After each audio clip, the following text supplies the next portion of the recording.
À la séance ordinaire du Conseil municipal de la Ville de Drummondville de ce lundi 22 mai 2018, puisque c'est notre première séance de l'année 2018. Je voudrais souhaiter aux gens présents, évidemment aux gens qui nous écoutent à la maison, à mes collègues du Conseil et de l'administration de la Ville, une excellente année 2018. Je pense que ce qu'on souhaite, évidemment, c'est la santé qui permettra aux gens de réaliser leurs projets, de relever des défis, d'être heureux aussi avec leurs proches, avec leur famille, avec leurs amis et évidemment, bien, des belles journées, parce qu'on est en plus à l'aube, encore une fois, je vous dirais, des précipitations de toutes les sortes. Alors, on souhaite la santé, mais la sécurité aussi aux gens. Alors, merci d'être avec nous ce soir. Je vous invite à vous joindre à moi pour un court moment de réflexion. Nous souhaitons que nos délibérations, nos projets et nos travaux soient animés de la volonté de servir les intérêts de la collectivité et de favoriser le développement de notre ville. Puissions-nous travailler dans la bonne entente, la compréhension et le respect des droits individuels et collectifs de nos concitoyens.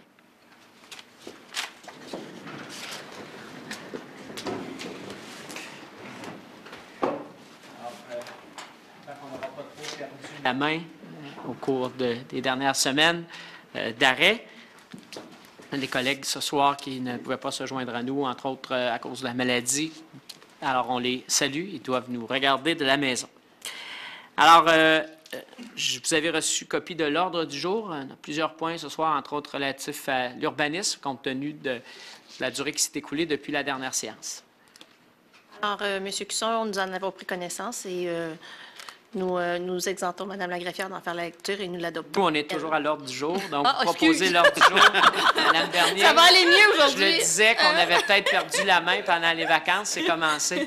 Je le propose. Madame Bernier propose. Exact. Je l'appuie. Madame Lassonde l'appuie. Lecture-adoption des procès-verbaux. Alors, il y a 3 procès-verbaux ce soir. D'abord, l'Assemblée extraordinaire du 11 décembre, c'était la réunion où on a adopté le budget. Vous en avez pris connaissance? Alors, on a pris connaissance, puis on exempte Mme la greffière d'en faire la lecture et nous l'adoptons tel quel. Donc, c'est proposé par Mme Bernier.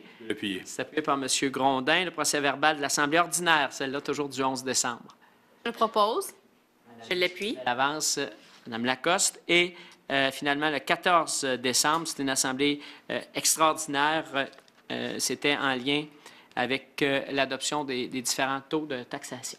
Je le propose. Mme Lassonde, M. Charest. Correspondance, ma toilette. Vous avez reçu une confirmation de subvention du ministère des Affaires municipales et une lettre de remerciement. Merci beaucoup. Et plusieurs cartes de Noël.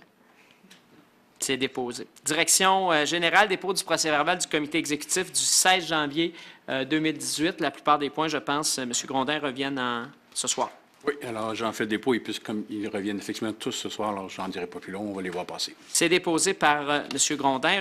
Résolution autorisant la signature d'un addenda au bail intervenir avec Café Sainte-Catherine. C'est le Café Morgane de la bibliothèque au fond. C'est tout simplement un addenda qui vient confirmer la date d'ouverture du café, puisque le bail commence à la date d'ouverture. Quand l'entente a été convenue, on ne connaissait pas la date exacte d'ouverture, alors on vient finaliser le contrat en fonction de cela. Je propose. M. Grondin. Appui. Mme Bellavance. Dépôt de la liste des dépenses autorisées et de la liste des paiements. M. Martin. Oui, je dépose la liste des dépenses qui ont été autorisées par les délégataires désignés en vertu du règlement de délégation de pouvoir, et ce, pour la période du 3 décembre 2017 au 13 janvier 2018. Cette liste totalise un montant de 14 237 248,20 $. Aussi, je dépose la liste des paiements effectués au cours de la période du 10 décembre 2017 au 20 janvier 2018 relativement à des dépenses préalablement approuvées. C'est donc c'est déposé par M. Martin. Demande d'affectation du surplus de l'ex-Drummondville pour divers travaux dans les parcs qui sont prévus au plan triennal d'immobilisation, donc 2018. C'est un montant de 600 000 $, donc qui sera perçu dans les surplus pour l'amélioration des parcs. Je vais faire proposition et ce sont des parcs situés sur le territoire de l'ex-Drummondville. L'appui. M. Grondin, Mme Bellavance. Emprunt d'1 555 000 au fonds de roulement pour une période de 10 ans. Alors, c'est pour couvrir les dépenses liées à la machinerie pour l'année 2018. Alors, je vous rappelle que lorsqu'on utilise le fonds de roulement, c'est-à-dire que cela se fait sans intérêt, sans frais d'intérêt pour les contribuables. Je vais le proposer. M. Grondin. Je l'appuie. M. Pelletier. Alors, plusieurs délégations ce soir à différents congrès, colloques qui se tiendront d'ici la mi-mai, donc plusieurs délégations. Donc, d'abord, des conseillers John Husk et Alain Martel au Forum régional sur la mobilité durable, déplacement des citoyens et défis climatiques. Ça se tiendra ici à Drummondville le 21 février 2018. Je le propose. Mme Bernier, Mme Lassonde, délégation des conseillers Jean Charest et Daniel Pelletier à une session d'information en sécurité civile. Ça va se tenir à Victoriaville le 3 février. Je le propose. Mme Lacoste, M. Grondin. Délégation du conseiller Yves Grondin à une conférence intitulée Healthy 10-Minute Neighborhoods qui va se tenir à Ottawa du 14 au 18 mai 2018.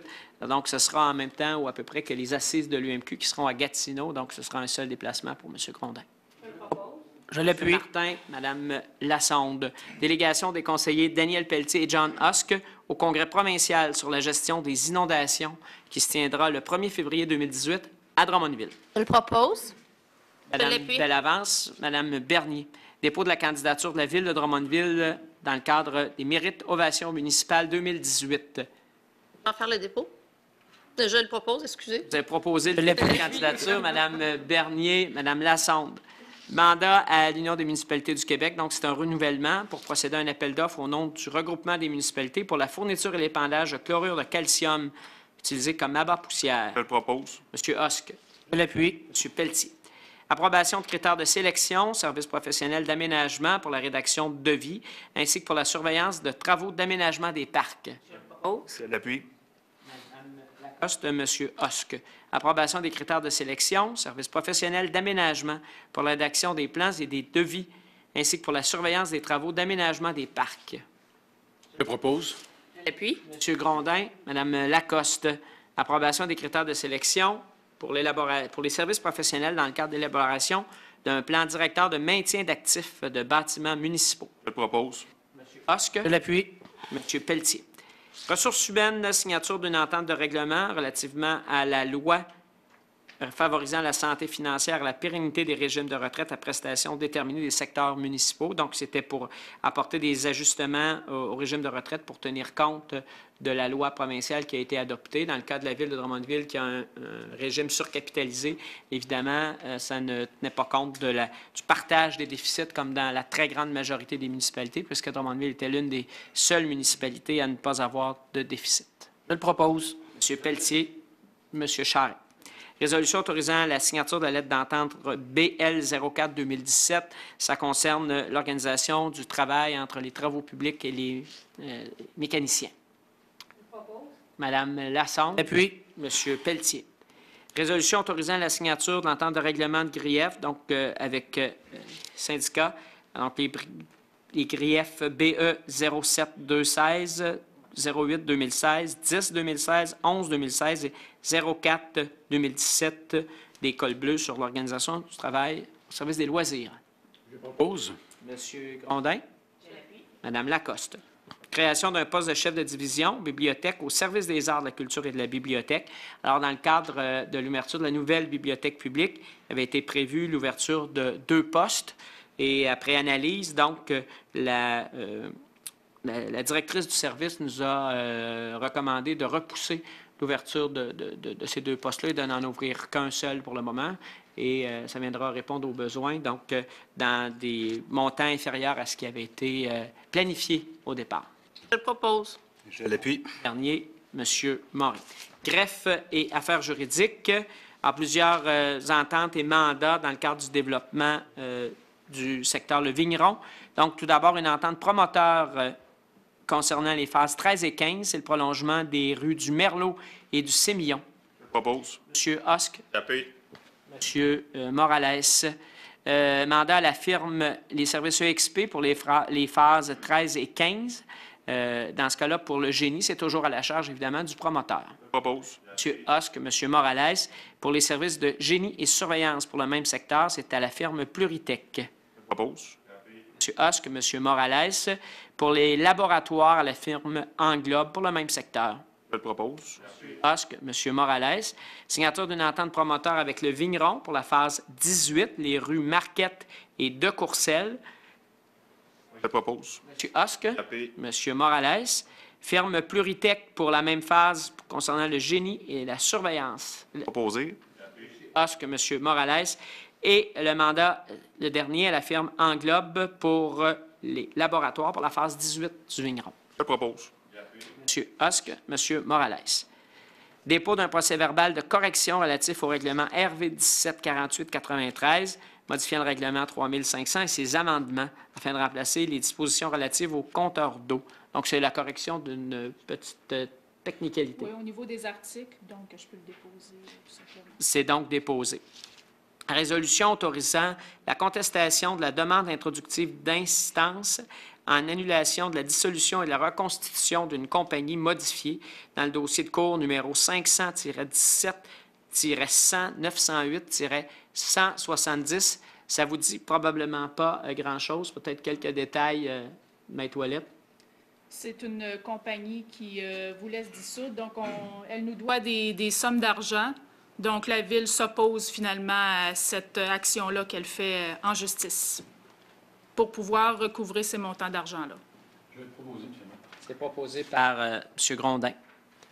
C'est appuyé par Mme Lassonde. Résolution autorisant le service des affaires juridiques à prendre les mesures nécessaires visant à ce que le propriétaire de l'immeuble situé au 1440 de la rue Marié cesse tout empiètement et déboisement sur le lot 654-552 du cadastre du Québec, circonscription foncière de Drummond. C'est une propriété de la Ville de Drummondville et nous allons évidemment défendre les intérêts des contribuables et le respect de l'environnement. Je vais le proposer, M. le maire. M. Grondin. Appuyé. M. Pelletier. Transport en commun, stationnement, développement social, résolution autorisant la signature d'un bail de location à intervenir avec Hydro-Québec pour une partie du lot 5-306-455. Ça concerne le parc Waudiat et c'est bon du 1er avril 2018 au 31 mars 2019. Je vais le proposer. M. Grondin. Mme Lassonde. Résolution autorisant la signature d'une entente d'opération d'un service de transport adapté pour les personnes handicapées à intervenir avec Transport Diligence et la municipalité de Saint-Cyril-de-Wendover pour l'année 2018. Je le propose. Mme Bellavance, M. Morales. Service des loisirs, résolution autorisant la signature d'une entente de service à intervenir avec le club de soccer Les Dragons de Drummondville pour l'organisation de la Coupe Saputo qui se tiendra du 5 au 8 octobre 2018 et versement d'une subvention de 5 000 $ plus les taxes applicables. Alors, les Dragons qui reçoivent cette importante compétition provinciale, on tient à le souligner. Ils l'ont fait il y a quelques années avec beaucoup de succès. Alors, on est très heureux de les encourager et de les soutenir à nouveau. Je le propose. Je l'appuie. Mme Lacoste, Mme Lassonde. Entente de subvention montant de 24 214 $ à intervenir avec 12 organismes faisant partie du programme d'assistance financière aux instances régionales responsables du loisir des personnes handicapées. Alors, c'est une subvention qui est remise annuellement et l'organisme repartage par la suite les montants en fonction des demandes et besoins des organismes. Propose. Mme Lacoste, M. Morales. Résolution autorisant la confirmation des subventions octroyées aux organismes communautaires et sportifs pour l'aide au fonctionnement 2018 pour un montant total d'1 802 877 majoré de l'indice des prix à la consommation. Alors ça, ce sont les subventions qui sont déjà prévues dans le budget et qui vont revenir au Conseil sous forme de protocole pour chacune d'elles. Mais plusieurs de ces organismes-là, évidemment, doivent recevoir une première partie du montant puisque l'année est débutée. Alors, les protocoles sont en rédaction, mais comme le Conseil a donné un accord de principe, au besoin, le Service des finances aura l'autorisation de procéder à un premier versement pour permettre aux organismes d'offrir les services jusqu'à ce que le protocole soit prêt. Propose. Je l'appuie. Mme Lacoste, M. Charest. Résolution autorisant la signature d'une entente intermunicipale à intervenir avec le village et la paroisse de Notre-Dame-du-Bon-Conseil relative à un service de prêt de livres sur demande. C'est un projet pilote de 2 ans que nous avons convenu avec ces 2 municipalités-là, donc pour rehausser le service de leur bibliothèque. Donc, c'est une entente avec la Bibliothèque publique de Drummondville. Évidemment, les gens de ces municipalités-là se chargent du transport des volumes et assument des frais d'administration pour chaque prêt. Donc, c'est une entente qui est favorable pour les 3 municipalités concernées, Drummondville et les 2 Notre-Dame-du-Bon-Conseil. Je le propose. Je l'appuie. Mme Bernier, M. Martin. Versement d'une subvention montant total de 11 000 aux organismes culturels et aux artistes locaux dans le cadre du programme 3, aide spécifique par projet culturel. Je le propose. Mme Bernier, M. Martin. Résolution autorisant la confirmation des subventions octroyées aux organismes culturels locaux pour l'aide au fonctionnement 2018 pour un montant total de 323 700 Alors, c'est exactement le même principe que ce que nous avons vu tout à l'heure pour les loisirs. Ça concerne des organismes comme la coopérative artistique Axar, l'Orchestre symphonique de Drummondville, le Musée populaire de la photographie, donc, et quelques autres. Je le propose. Mme Bernier, Je l'appuie. M. Martin. Versement d'une subvention de 3 500 au Comité citoyen Saint-Joseph pour le projet Sur une bonne note. C'est un renouvellement. Appui. M. Morales, M. Pelletier. Service des travaux publics, résolution autorisant le versement de subventions à diverses fabriques. Oui, donc M. Grondin se retire puisqu'il travaille pour l'une d'elles. Pour le déneigement des stationnements utilisés par la Ville, hiver 2017-2018, évidemment, la subvention de la Ville couvre les stationnements qui sont utilisés et mis à la disposition des citoyens là, dans la vie de tous les jours et non spécifiquement à la pratique du culte. Donc, ça peut être, par exemple, pour des stationnements de nuit ou pour des activités spécifiques. L'appui. Lacoste, M. Hosque. M. Grondin réintègre. Résolution autorisant une demande de subvention au programme Éco-performance pour les bâtiments Yvan Cournoyer. Et Propose. autorisation de signature, M. Hosque, Je l'appuie. M. Pelletier. Résolution autorisant le retrait du stationnement. Donc là, les 6 prochaines résolutions concernent des recommandations du comité de circulation qui seront mises en vigueur. Résolution donc autorisant le retrait du stationnement sur rue à durée limitée sur la rue Saint-Pierre et mise en place d'une interdiction de stationnement du côté nord de la rue Saint-Pierre entre la rue Boucher et le boulevard Saint-Joseph. Donc, c'est le secteur très près de l'intersection de Saint-Joseph en direction du boulevard Lemire où il y a souvent des ennuis, où il y a congestion, si on veut. Je le propose. M. Pelletier. Je l'ai payé. M. Grondin. Résolution autorisant la mise en place de dispositifs de contrôle sur la rue Théode. Donc, ajout d'arrêt à l'intersection des rues Boisclair et Brousseau et retrait d'arrêt à l'intersection de la rue Poulain. Je propose. Je l'appuie. M. Pelletier. Résolution autorisant le retrait des arrêts à l'intersection des rues Fortin et Lalancette. Je propose. M. Pelletier. Mme Lassonde. À l'intersection des rues Victorin et Maurice, aussi retrait des arrêts. Je le propose. Mme Bernier. Je l'appuie. M. Pelletier. Le retrait de l'arrêt à l'intersection des rues Barnabé et de la 22e avenue. M. Morales. Appui. M. Pelletier. Et résolution autorisant le retrait de l'arrêt à l'intersection des rues Marconi et de la Sentinelle et le retrait des arrêts à l'intersection de la rue Hector et du boulevard Cusson. Je le propose. L'appui. M. Pelletier. M. Hosque. Service de l'urbanisme. Alors, résolution autorisant une dérogation mineure qui aura pour effet de diminuer la distance minimale entre une marquise projetée rattachée au bâtiment principal et les lignes latérales de terrain au 330 de la rue Lindsay. Mme Lassonde. Je l'appuie. M. Pelletier. Résolution autorisant une dérogation mineure qui aura pour effet de réduire la superficie minimale d'implantation au sol d'une habitation unifamiliale de structure isolée d'un étage, dotée d'un logement au sous-sol à titre d'usage accessoire, d'augmenter la superficie maximale du logement au sous-sol et de réduire la hauteur hors sol minimale d'un logement au sous-sol au 2090 du boulevard Jean-de-Brébeuf. Je l'appuie. Morales, Mme Lacoste. Résolution autorisant une dérogation mineure qui aura pour effet de réduire la distance minimale entre l'avant-toit du garage privé isolé existant et la ligne latérale gauche de terrain au 910 de la 108e avenue. Je l'appuie. Poste, M. Pelletier. Résolution autorisant une dérogation mineure qui aura pour effet de réduire la superficie minimale d'un îlot projeté dans le cadre d'une opération cadastrale au 4 de la rue Chantal. Je le propose. Mme Bernier, Mme Lassonde.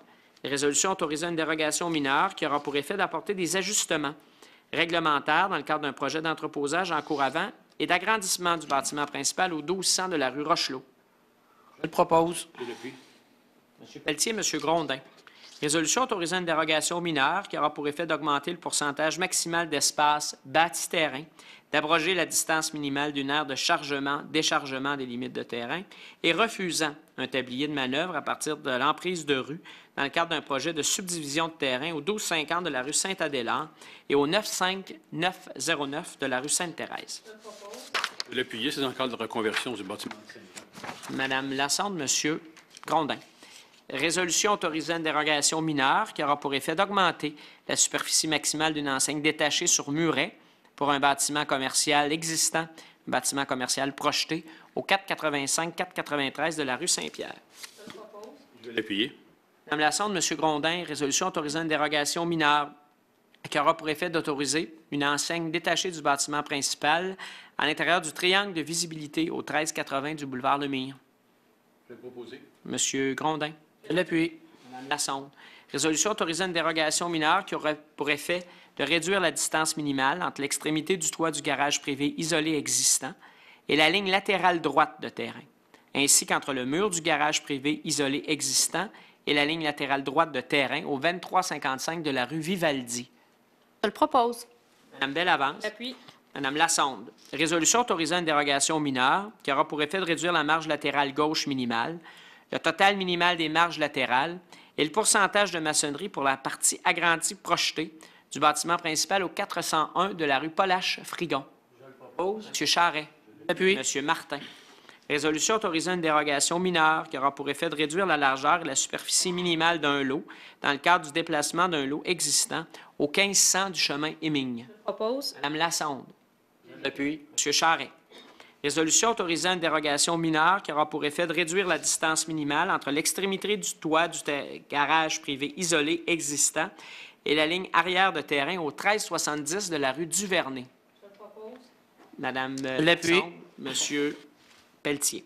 Résolution autorisant une dérogation mineure qui aura pour effet de diminuer la marge avant applicable au bâtiment principal existant au 4345 de la rue Bellevue. Je le propose. Madame Lassonde. Je l'appuie. Monsieur Pelletier. Résolution autorisant une dérogation mineure qui aura pour effet de réduire la largeur minimale d'un lot dans le cadre du projet de subdivision au lot 4633-461. Je le propose. Madame Lassonde. Je l'appuie. Monsieur Pelletier. Demande de permis dans le cadre de plan d'implantation et d'intégration architecturale. Alors, le Conseil a donné suite là, dans leur intégralité aux recommandations du Comité consultatif d'urbanisme du 13 décembre et du 10 janvier. Alors, d'abord, c'est du 13 décembre 2017. Rénovation extérieure du bâtiment sous condition 235 Hériote. Enseigne détachée du bâtiment sur muret, donc au 485-493 Saint-Pierre. Enseigne rattachée au bâtiment, rénovation d'une construction accessoire. Enseigne rattachée à la construction accessoire et enseigne détachée du bâtiment au 1380 boulevard Lemire. Enseigne rattachée au bâtiment au 1280 et au 1278 de la rue Cormier. L'agrandissement du bâtiment au 2410 Camille Dreyfus, sous condition. L'enseigne rattachée au bâtiment au 1038 boulevard René-Lévesque au 2677 Saint-Pierre. Un nouveau bâtiment et l'aménagement de terrain sous condition au 715 boulevard Lemire. L'enseigne rattachée au bâtiment au 300 de la rue Morse et au 209 de la rue Saint-Marcel, et une nouvelle enseigne détachée du bâtiment au 91 Plamondon. Madame Lassonde. Je l'appuie. Monsieur Pelletier. Maintenant, les recommandations du 10 janvier 2018. Rénovation extérieure, enseigne rattachée au bâtiment, une nouvelle enseigne détachée au 1940 boulevard Lemire. Une rénovation extérieure au 3042 boulevard Saint-Joseph. Et finalement, une nouvelle enseigne rattachée au bâtiment au 400 de la rue Hériote de local 4. Madame Lassonde. Je l'appuie. Monsieur Pelletier. Les règlements, les avis de motion. Tout d'abord, les avis de motion et la présentation des projets de règlement. L'avis de motion du règlement numéro RV 184928 visant les 2075 et 2085 rue Cardin. Présentation du projet de règlement. Donc, le règlement a pour objet d'autoriser les habitations trifamiliales de structures jumelées pour le secteur situé approximativement de part et d'autre de la rue Cardin entre les boulevards Lemire et Cusson. Donne l'avis de motion. L'avis de motion est donné par Mme Bellavance. Avis de motion du règlement RV 184929 visant le 2550 rue Alfred Nobel et présentation du projet de règlement. Le règlement a pour objet d'autoriser l'implantation d'entreprises spécialisées dans le transport de marchandises dans la portion nord du parc industriel et de la vitrine 55. Et l'avis de motion? Monsieur Pelletier. Avis de motion du règlement RV 1849-30 visant le 28-20 rue du Trappeur. Présentation du projet de règlement, Maître Toilette. Le règlement a pour objet d'abroger les restrictions relatives à la construction de bâtiments accessoires en présence d'une habitation mobile à l'intérieur du secteur résidentiel, domaine du repos. Je vais donner l'avis de motion. L'avis de motion est donné par Mme Lassonde. Avis de motion du règlement RV 1849-31 visant le 23-30 rue Sigouin et présentation du projet de règlement. Donc, il a pour objet d'autoriser l'usage de transport par taxi à l'intérieur de la zone industrielle délimitée approximativement par les rues Sigouin, Rochelot, Power et Georges H. Boulay, selon certaines conditions.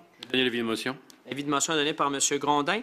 Avis de motion du règlement RV 1849-32 relatif au code d'éthique et de déontologie révisé des élus municipaux et présentation du projet de règlement. Alors, je vais donner l'avis de motion, Maître Ouellette, et comme le prévoit la loi, je vais moi-même en faire la présentation. Alors, le règlement a pour objet d'adopter le code d'éthique et de déontologie révisé des membres du Conseil. C'est prévu que nous le fassions dans une période déterminée suivant chaque élection. Afin d'énoncer les principales valeurs de la municipalité en matière d'éthique, celui-ci énonce également les règles qui doivent guider la conduite des conseillères, des conseillers, également du maire, évidemment, pendant et après leur mandat. Alors, ce code d'éthique est disponible, évidemment, sur la page web de la Ville de Drummondville. Le Conseil, cette fois-ci, a décidé d'ajouter, ou je vous dirais de clarifier, tout son engagement et l'importance pour le Conseil d'adopter une politique de tolérance zéro à l'égard des membres du Conseil, mais aussi dans sa relation quotidienne avec l'administration et les citoyens. Donc, une politique de tolérance zéro en matière d'harcèlement sexuel et psychologique. Alors, bien que c'était inclus, évidemment, dans les différentes notions de respect qui étaient présentes, il nous est apparu important dans la foulée de ce qui a fait l'actualité au cours des derniers mois, de le préciser clairement. Pour nous, c'est inacceptable et c'est tolérance zéro dans nos actions et dans notre travail comme élus au quotidien. Alors, évidemment, je ne parle pas de l'actualité locale, je ne parle pas de situations qui se sont présentées ici, mais il nous apparaissait important, comme élus, comme conseil municipal, de marquer le pas et de rappeler que ça devrait s'appliquer dans l'ensemble de nos organisations. Donc, l'avis de motion est donc donné. Avis de motion du règlement RV 1849-34 prévoyant l'annulation d'un caractère de rue et présentation du projet de règlement. Donc, il a pour but de retirer le caractère de rue sur les lots 3 920 910 et 4 433 281 du Cadastre du Québec, circonscription foncière de Drummond. Le lot 3 920 910 est situé dans une zone boisée près de la jonction du boulevard Saint-Joseph et de la rue Monique. Le lot 4 433 281 est un tronçon de rue localisé au sud-ouest de la rue Hélène, en intersection avec la rue Mayotte. Je donne l'avis de motion. C'est donné par M. Martin. Avis de motion du règlement RV 1849-46, décrétant un emprunt de 8 200 000 pour effectuer des dépenses en immobilisation pour l'année 2018. Présentation du projet de règlement. Cet emprunt est pour une période d'au plus 15 ans, et ce, dans le but d'effectuer des dépenses en immobilisation, notamment en matière d'eau potable, d'eau usée et de voirie. L'avis de motion est donné par M. Grondin. Alors, peut-être rappeler que nous utilisons donc ce règlement qu'on peut appeler règlement parapluie, donc qui permet d'y inclure là, plusieurs travaux, je vous dirais, d'envergure moyenne, entre autres les travaux de voirie, réparation de rues, les secteurs là, où on refait à chaque année un certain nombre de rues. Alors, en fonctionnant de cette façon-là, ça permet, si par exemple il y a des économies en cours d'année, d'ajouter. Donc, par exemple, l'année dernière, quand on a été sensibilisé au fait qu'il y a une portion du boulevard Saint-Joseph qui n'avait pas été couverte par les travaux, puis que ça aurait été intéressant de compléter, mais puisqu'il y avait eu des économies dans le règlement d'emprunt parapluie de cette année-là, ça a permis à la Ville d'agir rapidement sans reprendre l'ensemble du processus et donc de d'ajuster son intervention. Donc, c'est la même chose cette année. On retrouve donc là les différents travaux qui sont prévus au niveau de travaux d'entretien de voirie. On ne compte pas là les travaux majeurs, par exemple, comme les réparations, les travaux qui seront faits sur la rue Lindsay. Ces projets majeurs-là conservent leur règlement d'emprunt. Mais donc, les travaux, entre autres, à l'usine d'eau potable, traitement des eaux usées également, ça donne plus de flexibilité et ça fait en sorte que lorsque c'est possible de le faire, on puisse réaliser davantage de travaux pour le bénéfice de nos citoyens. Donc, l'avis de motion a été donné par M. Grondin. C'est bien ça? Oui. Adoption de projet de règlement, adoption du projet de règlement RV 1849-28, donc c'est celui qu'on vient de présenter, concernant la rue Cardin. Propose. Madame Bellavance. Madame Lassonde. Adoption du projet de règlement RV 1849-29, c'est pour la rue Alfred Nobel. Je propose. Monsieur Grondin, Madame Lacoste. Adoption du projet de règlement RV 1849-30 pour la rue du Trappeur. Puis, Mme Lassonde, M. Pelletier. Et adoption du projet de règlement RV 1849-31 pour le 2330 Sigouin. Propose. Mme Bellavance, Philippe. M. Grondin. Adoption du premier projet de résolution relatif au PPC-moi visant à modifier certaines normes relatives à la hauteur, au pourcentage d'espace bâti terrain, à la marge avant et à la présence de terrasses dans le cadre d'une construction d'un immeuble à bureaux sur la rue Jean-McManus-Michaud. Proposé. M. Grondin, Mme Lassonde. Adoption du premier projet de résolution visant à permettre l'agrandissement de l'usage industriel de mini-entrepôts et de mobilier, d'appareils ménagers selon certaines conditions relatives à l'apparence extérieure du bâtiment principal et à l'aménagement de terrain au 4775 de la route 139. Propose. Puis, Mme Lacoste, M. Pelletier.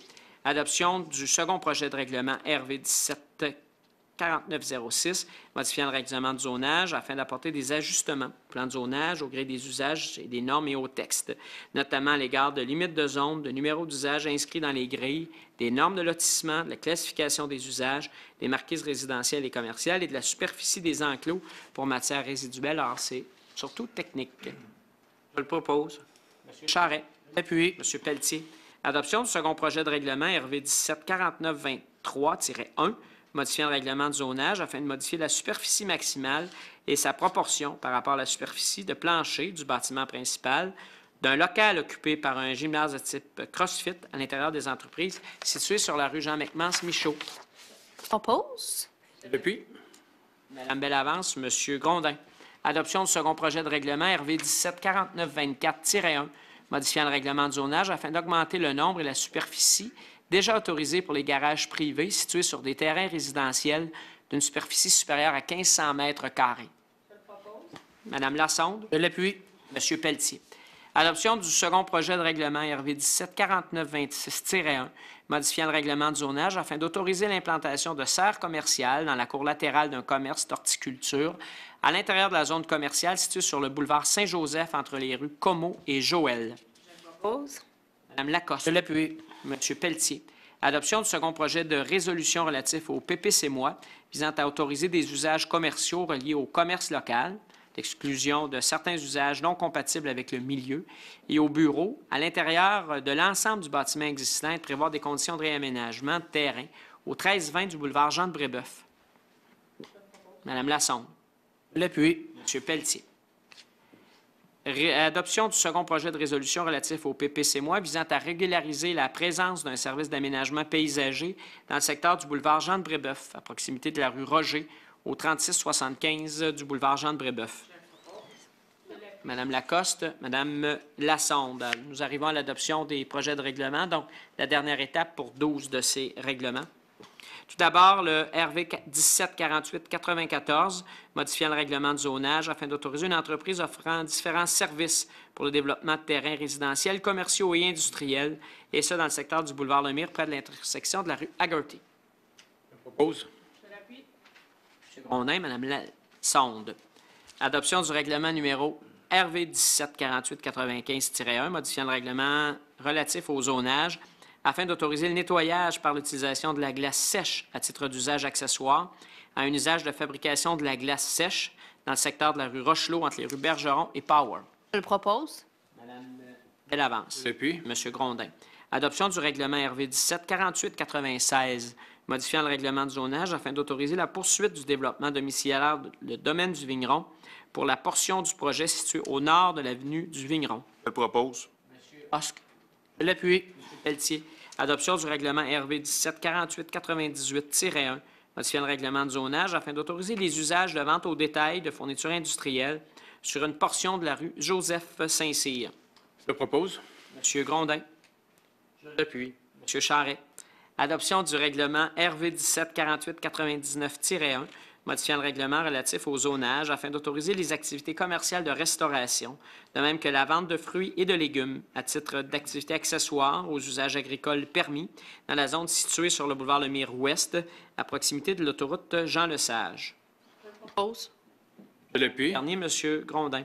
Adoption du règlement RV 17-49-01-1, modifiant le règlement de zonage afin de permettre la poursuite du développement domiciliaire le Faubourg-Sélanise au sud de la rue Saint-Jean et au nord-est de l'accès au site des ateliers municipaux à partir de la dite rue. Je propose. Monsieur Grondin, Madame Lassonde. Adoption du règlement RV 17-49-03-1, modifiant le règlement relatif au zonage afin de permettre l'implantation d'un usage de type bureau d'une superficie d'implantation supérieure à celle actuellement autorisée et de modifier les exigences de zone tampon pour le secteur situé du côté sud de la rue Saint-Pierre, approximativement entre le boulevard Saint-Joseph et la rue Notre-Dame. Je propose. Monsieur Grondin. Madame Lassonde. Adoption du règlement RV 17-49-05, modifiant le règlement de zonage afin d'apporter des ajustements au plan de zonage, au crédit des usages et des normes et au texte, notamment à l'égard de numéros de zone, de référence à des articles, à la terminologie, à la classification des usages, à l'aménagement de terrain, à l'application du règlement de PIA, à l'affichage, à l'architecture, aux titres relatifs à des dispositions particulières, à la plantation d'arbres et aux droits acquis en lien avec les enseignes. Madame Je l'appuie. Lassonde, Monsieur Pelletier, encore là, c'est des éléments davantage techniques. Adoption du règlement RV 17-49-17, modifiant le règlement de permis et certificats afin d'apporter des ajustements aux tarifs exigés dans le cadre des demandes de permis et de certificats. Madame Lassonde, Monsieur Charret. Adoption du règlement RV 17-49-25, modifiant le règlement relatif au comité consultatif d'urbanisme afin de spécifier que parmi les membres du comité consultatif d'urbanisme, le président du comité doit être un conseiller ou une conseillère et que le vice-président doit être un citoyen. Donc, on vient préciser qu'il doit y avoir un citoyen et un élu, et non deux élus. Monsieur Martin, Monsieur Grondin. Adoption de la résolution relative au PPC-MOI visant à autoriser des usages reliés aux services d'entretien, de réparation et d'hivernage d'embarcation sur un terrain situé sur le boulevard Saint-Charles, entre la rue Domino et le boulevard de l'Université, soit au 1600 du boulevard Saint-Charles. Je propose. Madame Bernier. Madame Lassonde. Adoption de la résolution relative au PPC-MOI. Donc, PPC-MOI, projet particulier de construction, de modification ou d'occupation d'un immeuble, visant à autoriser, à certaines conditions, l'agrandissement d'un site de récupération et de triage de produits divers au 1820 de la rue Power. Je propose. Belle avance. Je l'appuie. Monsieur Grondin. Alors, d'abord, maintenant, au niveau des informations, vous me permettrez, au nom de mes collègues du Conseil, au nom des employés municipaux également, d'offrir nos plus sincères condoléances. D'abord, à la famille de M. Lies Chérifi. Lies qui a été préposé à la réglementation surnuméraire au service à la vie citoyenne. Alors, Lies est décédé dans un accident d'auto sur la Côte-Nord quelques jours avant Noël. Alors, il a été à l'emploi de la Ville de Drummondville pendant quelques années dans le cadre de ses études en technique policière. Il venait d'obtenir un poste à la Sûreté du Québec sur la Côte-Nord. Alors, évidemment, les gens de la Ville, du Conseil, l'équipe des services à la vie citoyenne ont été touchés par son décès. Donc, à sa famille, certes, mais également à ses collègues de travail qui avaient beaucoup de respect et qui appréciaient énormément Lies, nos plus sincères condoléances. Nos sincères condoléances également à Mme Caroline Cloutier, une autre employée appréciée à la Ville qui est agente aux Nouveaux Médias au service des communications, et à toute sa famille. La famille et Caroline ont été éprouvées suite au décès de son père, M. Régent Cloutier. Monsieur Husk, j'aimerais que vous nous parliez maintenant de la certification vélo sympathique. Ça existe la présence d'un, je vous dirais, d'un panneau signalétique devant vous ce soir. Oui, c'est ça. Merci, M. Cusson. Donc, dans le contexte où la Ville veut améliorer les conditions de transport actif, soit la marche et le vélo, elle a déposé la candidature pour la certification vélo sympathique qui est octroyée par Vélo Québec. C'est une certification indépendante qui est faite par cette organisation sur un état des lieux, des conditions favoriser le vélo sur le territoire. Donc, la Ville a eu la reconnaissance bronze, qui est un bon niveau. Je tiens à dire que je suis très fier, toute l'équipe est très fière du travail de l'organisation municipale à ce sujet-là. Je remercie les gens de l'organisation ainsi que les membres du comité. Il y a un comité composé de gens de la communauté qui accompagnent la Ville là-dedans, ainsi que Vélo Québec, évidemment. Et il y a plusieurs mesures qui ont mené à cette certification et un plan d'action qui en découlera dans le futur plan de mobilité durable à la Ville. Voilà. Merci beaucoup, M. Husk. Pouvez-vous me rappeler combien d'années vous m'avez dit avant qu'on passe de bronze à or? Parce que je pense que je vous ai demandé cet engagement-là aujourd'hui. Dans le présent mandat. C'est bon, ça. Alors, on se donne ce défi-là d'améliorer, évidemment, de faire toujours plus d'efforts pour améliorer, faciliter le transport actif, entre autres en vélo. Merci beaucoup, M. Husk. Félicitations à vous également. Vous avez mentionné le travail de plusieurs, mais je sais que c'est un dossier qui vous tient à cœur et dans lequel vous vous investissez corps et âme. Donc, merci beaucoup. Alors, parlant de s'investir corps et âme, Mme Lacoste, c'est votre tour de nous parler des plaisirs d'hiver. Effectivement, on a 6 centres communautaires qui se sont regroupés pour nous créer une fête de flocons pour qu'on puisse profiter de la neige qu'on a en quantité industrielle cette année. Alors, ça va se dérouler les fins de semaine du 27 janvier, du 2 février, du 11 février, du 16 février, 17 février, 24 février, 3 mars. Allez sur les sites des centres communautaires pour avoir plus de détails. Vous devez vous procurer le laissez-passer. C'est 5 $ pour 10 jours d'activité. Et il va y avoir également un événement au Centre Normand-Léveillé. Et si vous apportez votre passeport durant la classique hivernale, vous pourrez participer à un tirage. Donc, profitez de notre chance de pouvoir jouer dans la neige.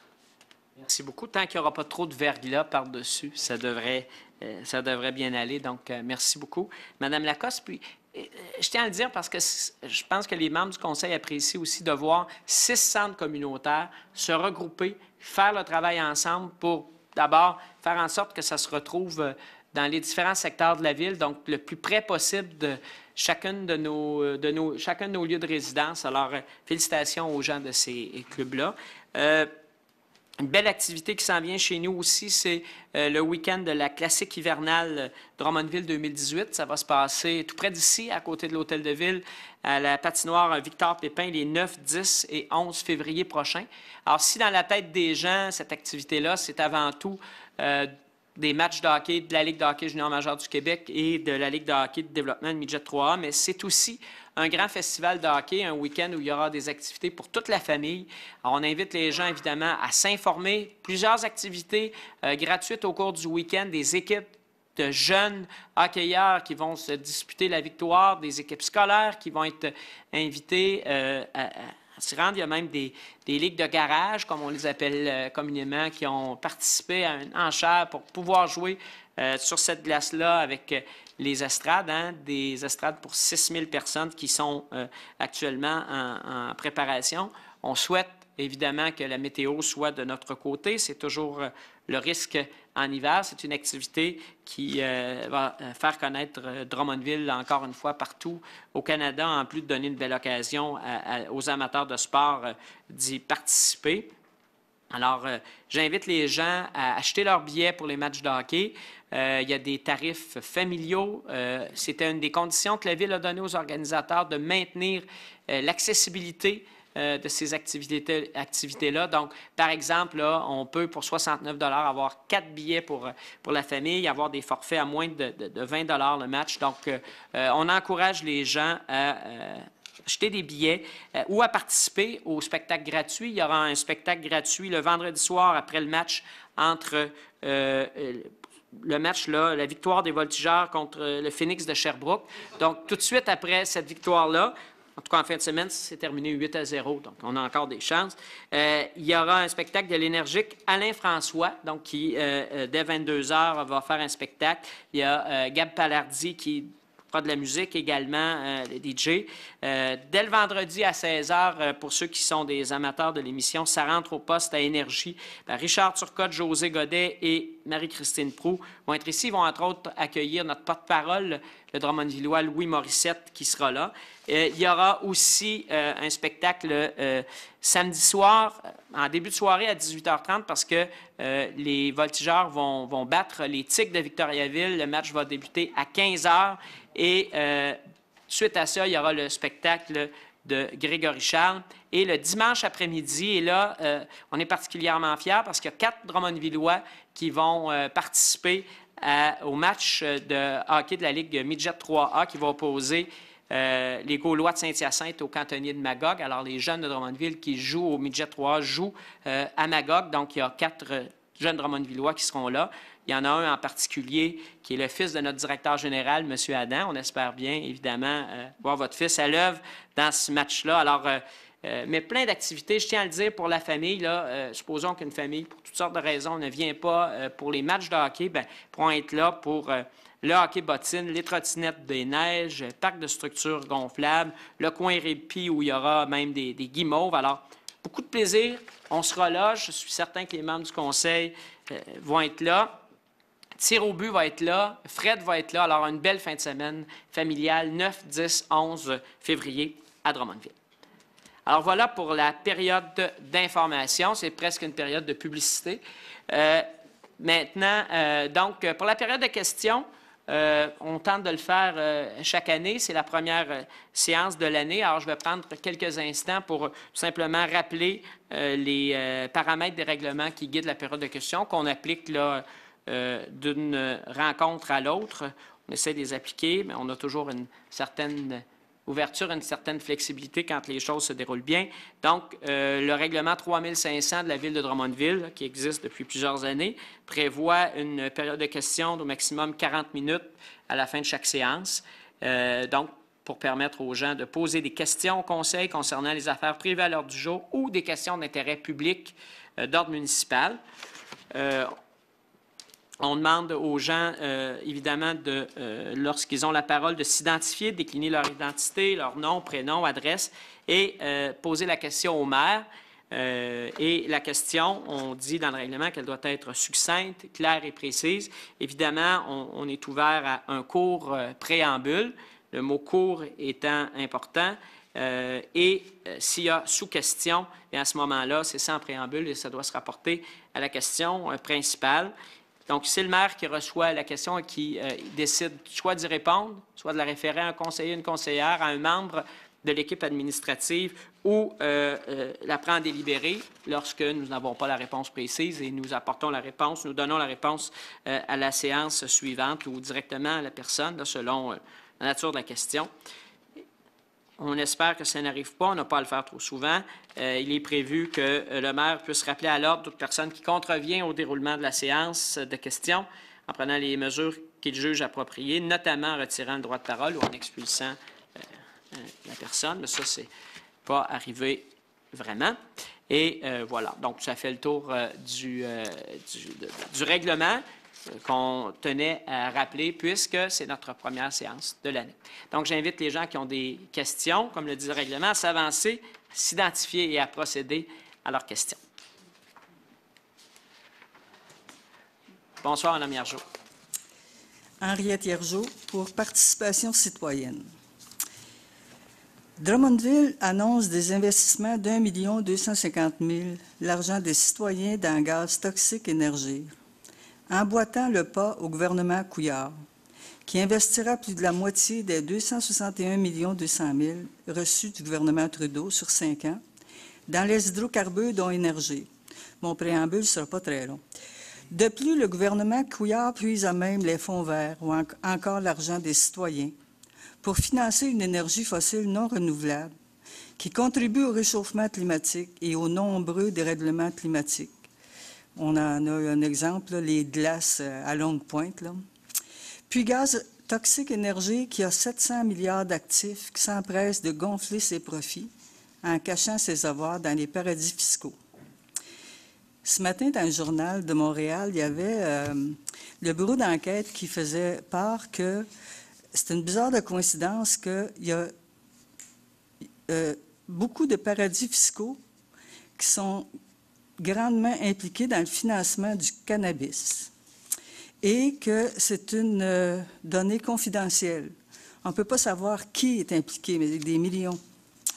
Alors, ma question, moi, j'ai 2 petites questions suite à ça.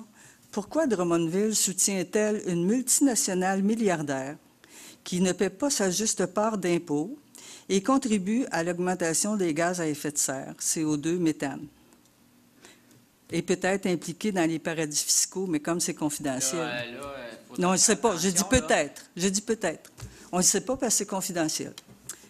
Alors, pourquoi Drummondville soutient une multinationale milliardaire qui contribue, qui cache de l'argent dans les paradis fiscaux? Bien, premièrement, là, je vous invite à la prudence, là, parce qu'il y a quand même des accusations graves qui sont faites et moi, je n'embarquerai pas là-dedans. Alors, premièrement, le gaz naturel au Québec, la décision du gouvernement, ça a été de confier ça à un monopole. Donc, pourquoi Drummondville le fait? Bien, parce qu'il y a un monopole et qu'on doit desservir notre parc industriel. Donc, c'est... voilà. J'ai une deuxième question là-dessus. Ouais. On dit que Gaz Énergie est une énergie de transition. Et qui dit transition dit un passage vers. Vers quelle source d'énergie propre et renouvelable, comme le serait l'hydroélectricité, les panneaux solaires, l'éolien? Et de quelle durée est prévue cette transition? Bien, écoutez, là, il faudrait peut-être s'adresser à des scientifiques plus que moi, mais par exemple, j'entendais il n'y a pas longtemps M. Mousseau, qui est quand même bien connu dans ce domaine-là, que d'ailleurs je vais rencontrer sous peu à sa demande, qui parlait là, de 2050, là, où vraiment, peut-être sur un 30 ans, on serait beaucoup plus avancé qu'on l'est maintenant. OK. Puis j'ai une deuxième petite partie qui suit ces gaz-là. Ça concerne le gaz de schiste. Le choix de Drummondville d'investir des millions de notre argent dans le gaz toxique énergie, pour nous, c'est une invitation aux promoteurs du schiste de venir saccager nos terres, empoisonner notre eau, nos sols, notre air. Nous maintenons toujours notre objection que des promoteurs de schiste viennent piller nos territoires et mettre nos vies en danger. Il n'y a jamais eu et il n'y aura jamais d'acceptabilité sociale. Nous demandons au gouvernement Couillard de retirer sa loi 106 et ses règlements. Et je vous arrête, là. On ne peut pas demander ici au gouvernement de retirer des lois. On n'est pas dans le municipal. Et je vous demanderai de poser votre question. OK. Alors, j'arrive à ma question. Le développement écologique est aussi créateur d'emplois et générateur de profits.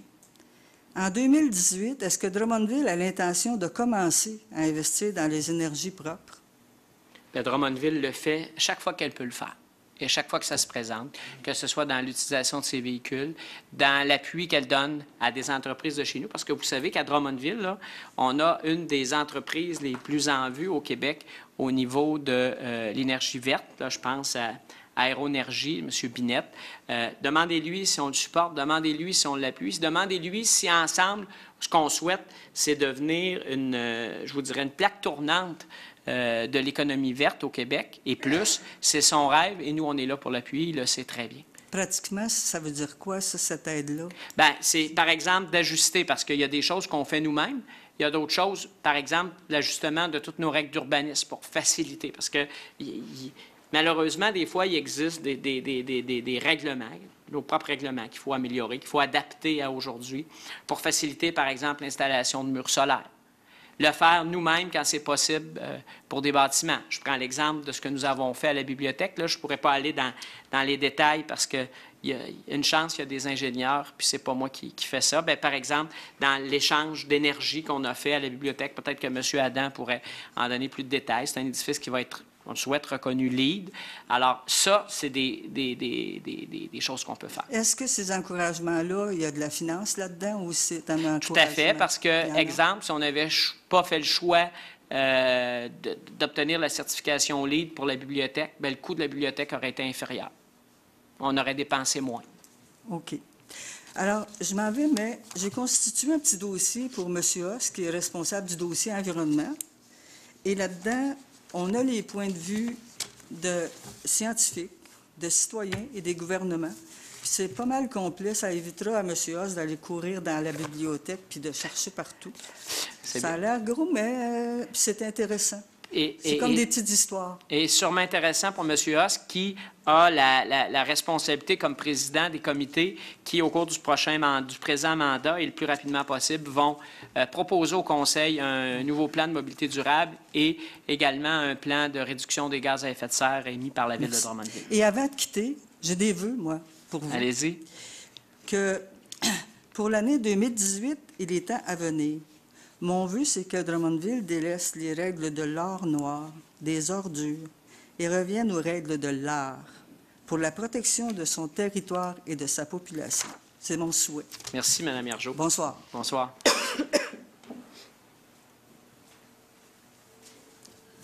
Bonjour. Raymond Cardin, 2080 rue Nelson. Moi, je viens ici parce qu'on s'est emmené à Drummondville parce que mon garçon est handicapé. Puis il fallait qu'on se trouve une place pour être capable de trouver une ville qui soit capable d'être à l'aise. On s'est acheté une maison sur la rue Nelson parce qu'il se trouvait avoir la piste cyclable qui passait en arrière et on pouvait faire du 4 roues et du skidoo l'hiver parce que c'était la seule place qu'on a trouvée à Drummondville pour être capable de satisfaire les besoins de mon garçon qui se trouve être handicapé. On a appris la semaine passée que vous avez fermé la piste cyclable à cause du bruit. Les heures qu'on peut faire du skidoo ou du 4 roues sont de 8 heures à aller à 11 heures. C'est respecté. Puis le bruit des les machines, comme quand vous allez, mettons, en 4 roues, le bruit il doit être respecté, et même les skidoo, autrement dit, la même chose. Ils ont des décibels à respecter, qui sont des décibels, ceux qui sont dans les membres, ceux qui sont membres des sentiers de motoneige ou de 4 roues.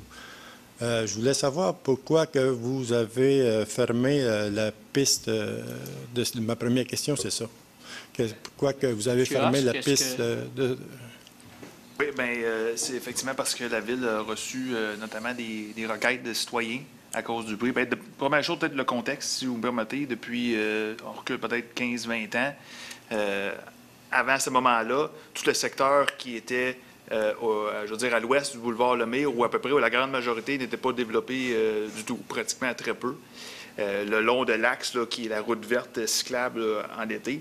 Et à ce moment-là, bien, c'était moins d'impact pour les citoyens qui étaient là, d'entendre les véhicules, on va appeler les VTT, en hiver, les skidoo, motoneige. Mais maintenant, le contexte, c'est que c'est beaucoup plus urbanisé. La densité de population est beaucoup plus grande, beaucoup plus de gens, évidemment. La Ville a reçu, dans les dernières années, des plaintes de citoyens. Et c'est pour ça, entre autres, c'est une combinaison de facteurs qui a fait en sorte que c'est rendu un milieu urbain beaucoup plus dense, beaucoup plus habité. Et donc, c'est plus un contexte approprié qui se prête au passage de motoneige dans un contexte comme ça. Moi, je suis d'accord avec ça. Quand j'ai arrivé, quand on a bâti notre maison, c'était un bois en arrière de chez nous. Puis à ce moment-là, on n'entendait pas la 55 parce que c'était le bois qui empêchait le bruit de passer à travers. Aujourd'hui, on est obligé de l'entendre parce que vous avez développé, puis c'est normal, le côté. On se bâtit une maison sur le bord où est-ce qu'on voit passer des skidoo. Il me semble qu'on devrait penser avant de faire une plainte. Si on se bâtit là, c'est parce qu'on y a pensé. On a dit, oh, peut-être du monde qui a besoin de ça, de ce sentier-là. Moi, si je vais me bâtir aux côtés d'un train, mais savoir qu'il va passer un train. Ou aux côtés de la 55, tout à l'heure, il va y avoir du monde qui vont vous dire, bien là, on a trop de bruit.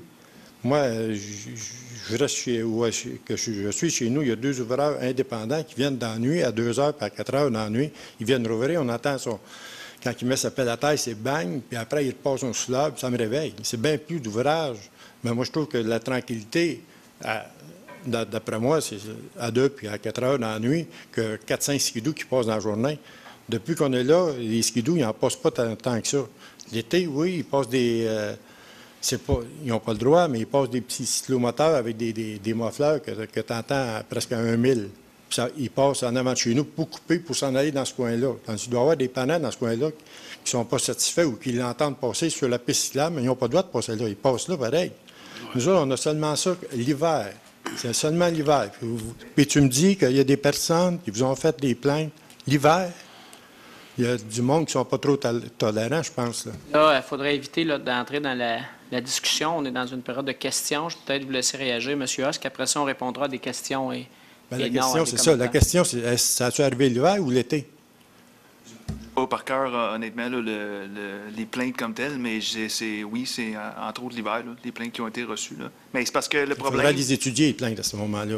Oui, bien, c'est parce que pour moi, c'est pas le conseil comme tel qui tient le registre de plaintes là, non plus. Mais... Il y a des plaintes officielles, puis il y a des plaintes informelles aussi qui sont reçues par les membres du conseil.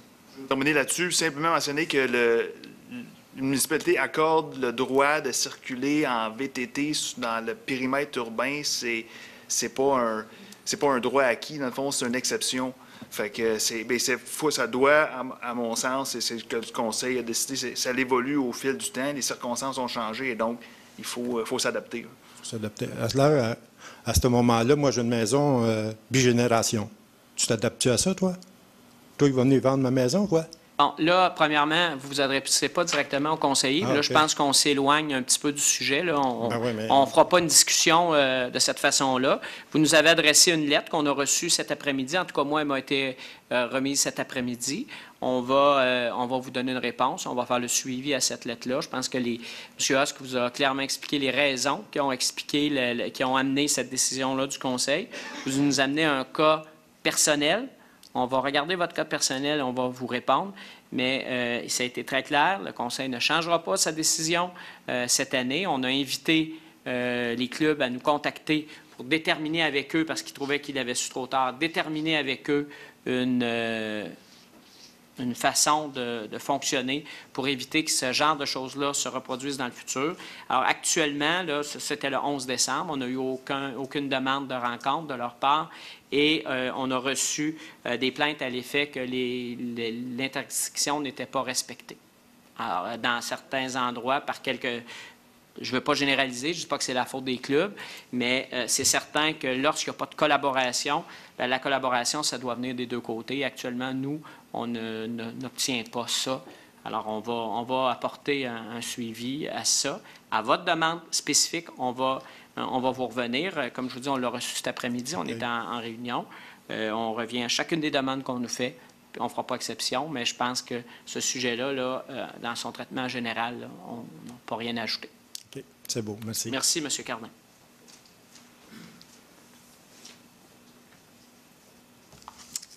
Bonjour, Monsieur le maire. Roger Pomerleau, 2236, boulevard Mercure. Je suis un nouvel allumant. C'est bien, ça. Oui, ça faisait longtemps que je voulais m'en venir ici. En 2018... Jamais trop tard pour le bonheur. Exactement. Alors, j'en profite d'ailleurs pour vous souhaiter une très heureuse année à tous les membres du Conseil et aux membres ici qui travaillent avec vous, que je ne connais pas, mais que je suis sûr que je vais finir par connaître très bien. En 2018, comme ma concitoyenne vient de le souligner, 1 250 000 serviront pour la participation de la Ville dans le projet de renforcement d'énergir le nouveau nom de Gaz Métro. Surprenamment, on a fait disparaître le mot « gaz », qui a comme objectif, cette industrie-là, que les industries présentes et celles qui s'installeront dans le secteur aient accès au gaz naturel fabriqué de 60 à 80 de gaz de schiste. Difficile à établir exactement, mais le devoir a fait un exercice là-dessus qui nous amène à citer ce chiffre-là. Pourtant, l'ancien coprésident de la Commission sur les enjeux énergétiques, M. Normand Mousseau, que vous allez rencontrer et qui va certainement avoir des choses spéciales à vous raconter, M. Mousseau déclare que le gouvernement ne fait tout simplement pas la preuve que ces investissements sont justifiés dans le cadre de son plan d'action 2013-2020 sur les changements climatiques. En effet, puisque le Québec espère réduire ses émissions de gaz à effet de serre de 37,5 d'ici 2030 et je le cite textuellement, « La solution n'est pas de passer du mazout au gaz naturel, mais plutôt de passer directement à l'électricité. » De la même façon, une étude de la NASA, que j'ai ici en main, rapportée sur Internet par thinkprogress.org, et je vais la remettre à M. Husk pour étude éventuelle, en arrive à la même conclusion, et je le traduis directement de l'anglais au français, puisque c'est un texte en anglais. Il va y avoir une question, M. Pomerleau. Oui, j'arrive à ma question. J'arrive à ma question. On peut lire en anglais, par contre, M. Pomerleau. Il faut le lire en anglais? Lire en anglais. Oh, je sais très bien, ouais. L'utilisation du gaz naturel, et c'est eux qui le disent, ne peut être considérée comme un pont entre l'utilisation de combustibles issus des fossiles les plus sales et celui originant des sources peu chargées en carbone, comme le solaire ou le vent et même l'électricité. Ma question, en tant que citoyen, est donc la suivante, à la lumière de ces nouvelles données. Avez-vous éventuellement l'intention de revoir l'analyse qui vous a amené à soutenir la compagnie Énergir, anciennement Gaz Métro? Vous savez comme moi là, que selon la littérature qu'on trouve, il y a des gens qui sont plus alarmistes que d'autres, c'est toujours le cas. Vous en citez quelques-uns, d'autres ont des opinions différentes. Nous, là, on pense qu'actuellement, pour le développement du parc, c'était ce qu'on devait faire. C'est un engagement que la Ville avait pris. Et pour ce qui est des autres dossiers, on a déjà parlé de transport en commun, tout ça. Pour nous, on doit faire une transition. Mais il n'est pas question actuellement de remettre ce projet-là en cause. D'accord. Est-ce qu'éventuellement, vous allez pouvoir nous donner un compte-rendu de la réunion que vous avez eue avec M. Mousseau, si c'est possible? Si des choses à dire, oui. D'accord. Merci. C'est bien. Est-ce qu'il y a d'autres intervenants? Oui.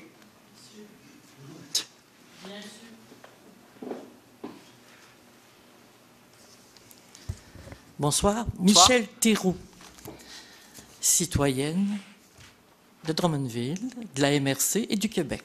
Bon. J'ai beaucoup de mal avec ce que j'ai entendu tout à l'heure avec mes collègues. J'ai beaucoup de mal à penser que la Ville de Drummondville soutienne une compagnie multinationale avec 7 milliards d'actifs. OK. Et autre chose qu'on nommera pas ici. Mais cependant, quand j'ai entendu votre budget, vous avez présenté votre budget, on était joyeux, mais tout à coup, on a entendu des choses comme ce soutien de 1,250 milliard. On va rester à 1,250,000, Mme Théroux. Oui, c'est ça. Oui, on va rester dans les chiffres proportionnés, etc. 1 milliard, là, et d'autres soutiens. Non, c'est sûr que ça serait très bien pour la ville de Drummondville, n'est-ce pas? Donc, j'ai entendu chez vous en disant, me semble, vous avez dit, je suis environnementaliste, c'est certain, et il faut que les bottines suivent les babines. Alors, je me suis dit, comment ça se fait que la ville de Drummondville va dans ce sens-là, le sens que je viens de dire? Vous avez beau dire que on soutient mais c'est l'argent des contribuables qui ne sert pas, que ça sert des compagnies, les gens qui vont s'alimenter, mais ça ne sert pas les citoyens. Les citoyens dans la santé, l'environnement. Ça ne sert pas écoutez, les citoyens. Je vous arrête là, parce que les gens qui vont avoir du travail, parce qu'il y a des entreprises qui se développent chez nous, ce sont des gens qui vont payer de l'impôt. Avec cet impôt-là, on va leur donner des services en santé, tout ça. Là, la Ville là, peut décider de se fermer, de ne plus se développer, de ne plus rien faire. Ça, on peut faire ça. Là, on se retrouve dans une situation où, comme ça se passe ailleurs au Québec, là, ça existe, cette énergie du gaz naturel. À un moment donné, on peut, là, le diesel, c'est pas correct, le propane, c'est pas correct, l'auto, c'est épouvantable. Pourtant, la plupart des gens qui sont ici là, sont venus avec leur voiture ce soir. Mais tout ça, là, c'est mal, c'est mal. Nous, on doit prendre des décisions qui sont pragmatiques, qui sont basées sur la réalité, qui sont basées sur ce qui nous est proposé, ce qui existe pour arriver à des résultats.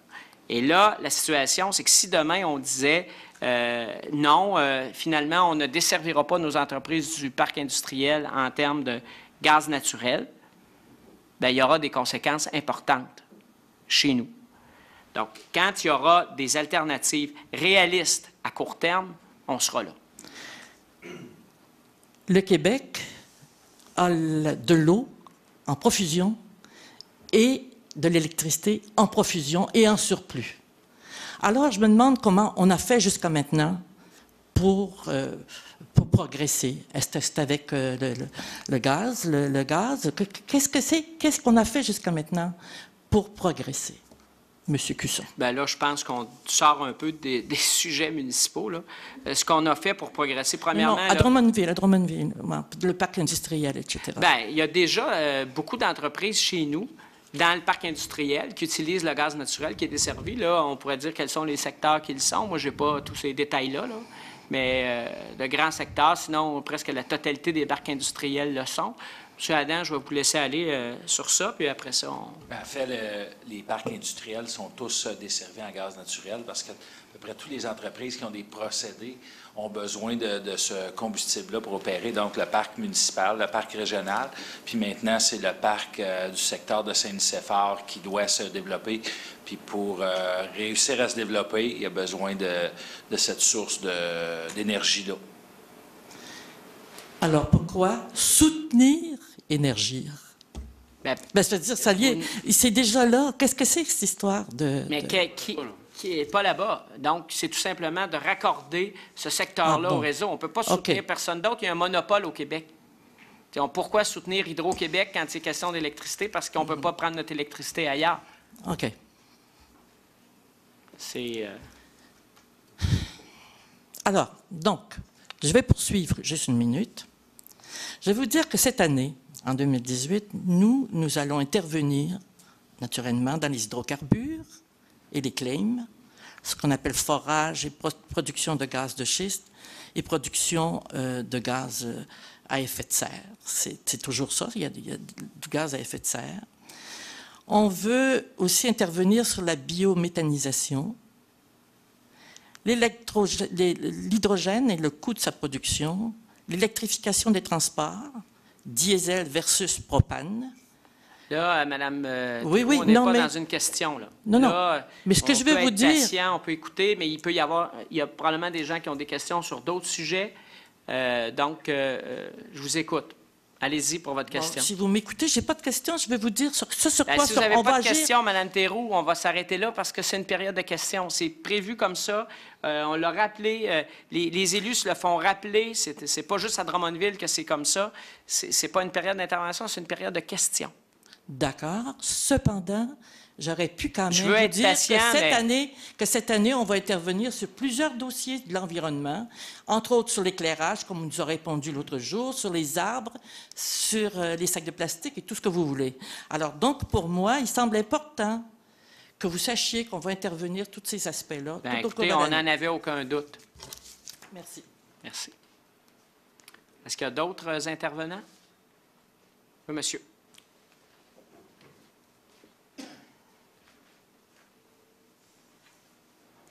Robert Bonneau, 2095 rue Nelson, Drummondville. C'est concernant aussi le sentier de motoneige. Je veux simplement rappeler que dans les sentiers, on a des pancartes qui disent « droit de passage fragile ». Je ne sais pas. Pardon, fragile? Droit de passage fragile. Je pense qu'on sait lire les pancartes pour savoir ce que ça veut dire. Pourquoi il n'y a pas eu une situation comme ça que vous auriez pu mettre avant de le fermer d'un coup sec? Comme moi, j'ai 3 motoneiges chez nous. Là, ça m'oblige à embarquer d'un trailer et tout, juste pour faire une coupe de pied, là, traverser le boulevard Jean-de-Brébeuf. Je pense que M. Husk a déjà donné les réponses à ça tantôt. Je ne sais pas si vous voulez ajouter de quoi, M. Husk? Ce que mentionnait à monsieur tantôt, c'est quelque chose qui est révisé annuellement. Et le contexte a changé. Et donc, c'est pour ça qu'il fallait apporter des changements. Parce que bien des endroits, on va même manger dans les centres-villes en motoneige. Oui, bien, c'est ça. Bien, c'est sûr que le contexte change d'une municipalité à l'autre. Je ne connais pas le contexte ailleurs. Mais ici, le contexte fait ça que le conseil a décidé de mettre fin à ce droit de passage-là. J'ai pas... Je trouve qu'il a été mis assez abruptement, mais que voulez-vous? Ben, il n'a pas été renouvelé, c'est annuel. Donc, on ne pouvait pas faire autrement que de le faire à un moment donné. Ça a été fait là. On n'a jamais dit vous allez l'avoir et là, vous ne l'avez plus. Il se terminait en 2017, puis on ne l'a pas renouvelé pour 2018. Pour la saison 2017-2018, là, parce qu'il y a des dates, là, mais... OK. C'est bien. Merci. Merci, monsieur. Est-ce qu'il y a d'autres questions? Alors, comme il n'y a pas d'autres intervenants, je vous rappelle que la prochaine Assemblée du Conseil aura lieu le 5 février prochain. Donc, on va revenir au rythme de 2 rencontres par mois. Le 5 février. Je prendrai un proposeur pour la levée de l'Assemblée. Monsieur Morales. Et puis, Monsieur Pelletier. Merci beaucoup. Bonne fin de soirée. Les gens qui se sont déplacés, on voit que la neige a débuté, donc je vous invite à être prudent. Le retour à la maison. Bonne soirée, tout le monde.